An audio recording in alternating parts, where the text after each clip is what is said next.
ছোট ভাই কেমন আছো? ভালো আছি ভাই। কেমন চলতেছে ব্যবসা তোমার? ভাই মোটামুটি আলহামদুলিল্লাহ। আচ্ছা, কি বিক্রি করো তুমি এখানে? শরবত, শরবত। কি শরবত? লেবু, লেবুর শরবত। এগুলা কি? এটা কি টাঙ্গু? খেলে অসুস্থ হয়ে যাবে না তো মানুষ? না ভাই, এটা তো স্বাস্থ্যকর অসুস্থ। এগুলা? জি। আচ্ছা, তুমি পড়াশোনা করো? জি না ভাই, পড়াশোনা করো না? না। এই বয়সে তুমি ব্যবসা করতেছো, পড়াশোনা করবে না? না ভাই, পড়াশোনা করবো কি? কেন, কি কারণে পড়াশোনা করতেছো না? ভাই আমার এই ঘর ভাড়া দেওয়ার লাগে, বাজার টাজার জানা লাগে, তার লাগে। তোমার বাবা মা নাই?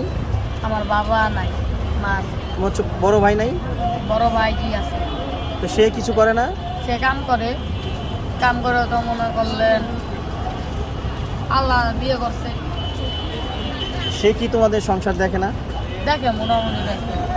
আমাকে টাকার ঘর ভাড়া দেয়, বাজার টাজার চালায়। সংসার চালাও না? জি, কাম এই জন্যই তুমি পড়াশোনা করো না।